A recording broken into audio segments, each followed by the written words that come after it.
بڑے ادارے یا خاص طور پہ ہماری غیر سیاسی مذہبی جماعتیں ہیں، ان کا بھی اس وقت یہ بنتا ہے اس پیٹیشن میں وہ بھی فریق بنے اور وہ کہا جائے کہ وہ ہمارا بھی موقف جو ہے وہ سنا جائے۔ اس میں بہت سے ادارے سپریم کورٹ کے علاوہ وہ انوالو ہیں، جس کو چیف جسٹس صاحب نے اپنے فیصلے میں لکھا ہے کہ پاکستان میں لوگ مذہبی حوالے سے جذباتی ہیں۔ جسٹس صاحب کا یہ جو فیصلہ ہے یہ خود بتا رہا ہے کہ ہم سے 100 گنا تو وہ زیادہ جذباتی ہیں جنہوں نے قرآن مجید قرآن رشید کی آیات کا غلط اطلاق کیا اور بلا وجہ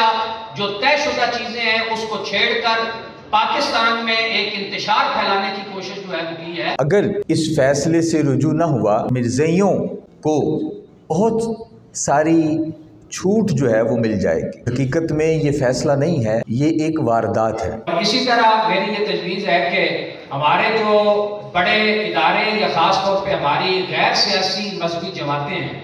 ان کا بھی اس وقت یہ بنتا ہے کہ کوئی پاکستان کا ایک بڑا ادارہ مذہبی جو ہمارے مدارس ہیں یا ہماری کوئی ایک بڑی تنظیم وہ اس پیٹیشن میں وہ بھی فریق بنے اور وہ کہا جائے کہ وہ ہمارا بھی موقف جو ہے وہ سنا جائے، اور اس لیے کہ اس سے اس کے جو اثرات ہیں وہ پوری امت مسلمہ کے ان افراد کے ساتھ ہیں جو پاکستان میں بستے ہیں۔ تیسری میری یہ تجویز ہے کہ یہ مختلف فورم پر یہ بات کی جاتی ہے کہ اب اگر ہم دینی نقطہ نظر سے دیکھیں تو دینی نقطہ نظر سے قادیانی مرتد ہیں، اور ہمارے آئین میں اب قادیانیوں کو غیر مسلم قرار دیا گیا ہے۔ جب انہیں غیر مسلم قرار دیا گیا ہے تو وہ پاکستان کی اقلیتوں میں شمار ہوتے ہیں۔ اب اگر اقلیتوں میں شمار ہوتے ہیں تو کیا اقلیتوں کے حوالے سے جتنے پاکستانی قوانین ہیں ان پر قادیانیوں کا اطلاق ہوگا یا نہیں ہوگا؟ یہ شرعی طور پر بھی اور قانونی طور پر بھی ایک حل طلب مسئلہ ہے جس کی وجہ سے فیصلوں میں یا مختلف جگہ پر ابہام ہیں۔ یہ اگرچہ حقیقت ہے کہ قادیانیوں نے کبھی بھی اپنے آپ کو اقلیت تسلیم نہیں کیا۔ آپ کو علم ہے کہ جب بھی پاکستان میں اقلیتی کمیشن بنا ہے تو قادیانی اس کے حصے دار نہیں بنے۔ ابھی لاسٹ عمران خان کی گورنمنٹ میں جب نور الحق صاحب وفاقی وزیر تھے تو اس وقت بھی اقلیتی کمیشن کو فعال کرنے کے لیے اقدام ہوا، لیکن قادیانی اس میں پیش نہ ہوئے۔ تو میری یہ تجویز ہے کہ یا تو ہم ریاست سے بات چیت کریں یا کم از کم وفاقی شرعی عدالت میں اس حوالے سے بھی ایک پیٹیشن دائر کرنی چاہیے کہ قادیانیوں کی جو پاکستان میں آئینی حیثیت ہے وہ قادیانیوں کو بھی بلا کے اور اسلامیہ نے پاکستان کو بھی وہاں بلا کر اس کو جو ہے وہ طے کیا جائے، تاکہ اس کے بعد پھر پاکستان کے آئین کی جو مختلف شکیں ہیں وہ اپلائی جو ہے وہ کی جا سکے۔ اور چوتھی میری یہ تجویز ہے کہ ہم جذباتیت کا اظہار ہمارے کھاتے میں ڈالا جاتا ہے، جس کو چیف جسٹس صاحب نے اپنے فیصلے میں لکھا ہے کہ پاکستان میں لوگ مذہبی حوالے سے جذباتی ہیں۔ جسٹس صاحب کا یہ جو فیصلہ ہے یہ خود بتا رہا ہے کہ ہم سے 100 گنا تو وہ زیادہ جذباتی ہیں جنہوں نے قرآن مجید قرآن رشید کی آیات کا غلط اطلاق کیا اور بلا وجہ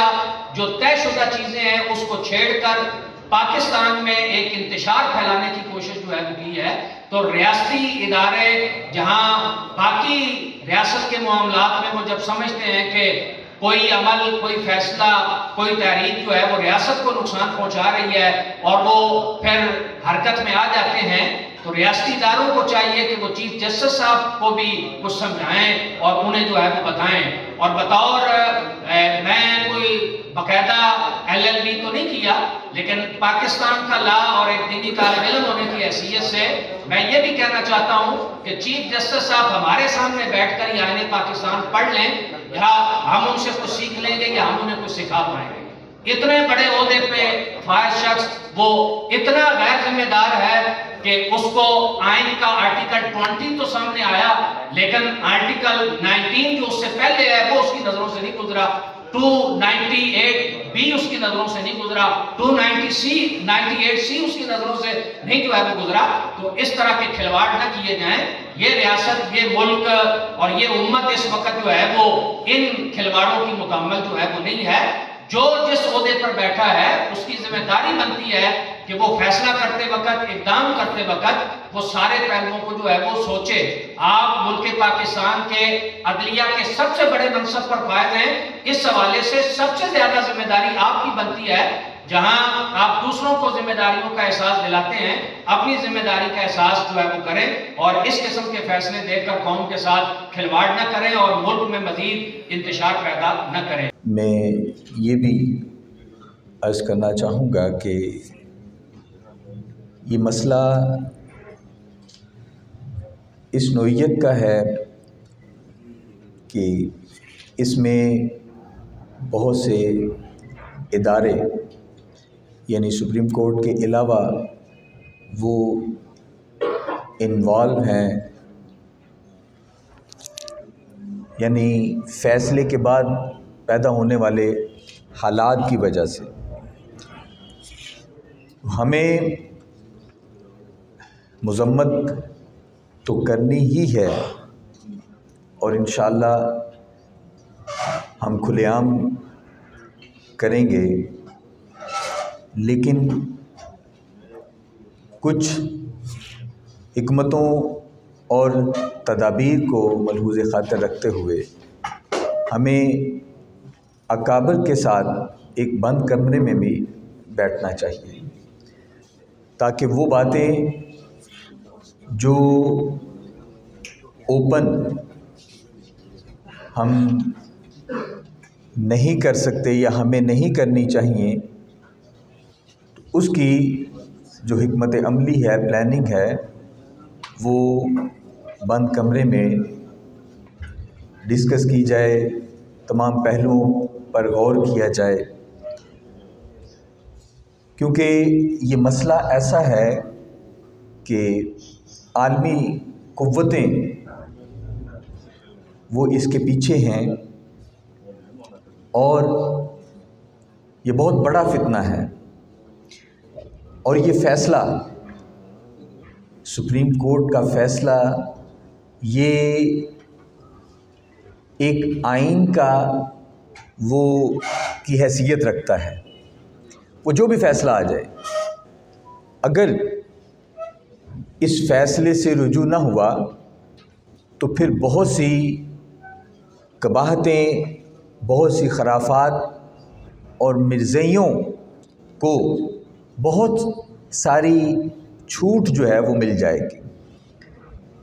کیونکہ یہ حقیقت میں یہ فیصلہ نہیں ہے، یہ ایک واردات ہے۔ تو اس کے لیے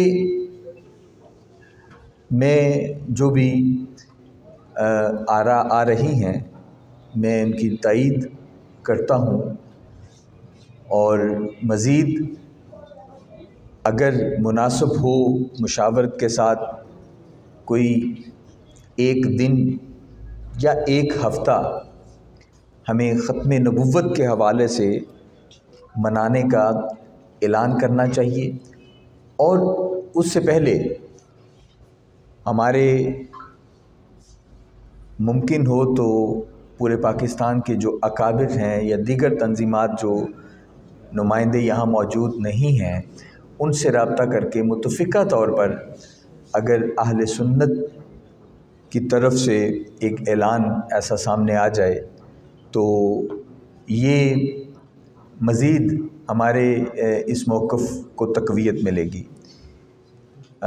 بہت ساری جو کوشش ہوئی ہے یا احتجاج ہوا ہے یا آوازیں اٹھی ہیں، اس کا ری ایکشن تو سامنے آیا ہے، لیکن ابھی بہت کچھ ہونا باقی ہے۔ تو دوسرا، جیسے یہ نظر ثانی کے حوالے سے جو دوبارہ اس کیس کو وہ سنا جا رہا ہے، تو اس میں اگر فریق بننے کے حوالہ سے ہم مجموعی طور پر، یعنی میں درخواست کروں گا محافظان ختم نبوت سے ہی کہ وہ اس کو لیڈ کریں کہ کوئی وکلاء کا پینل وہ ان کے ساتھ باقاعدہ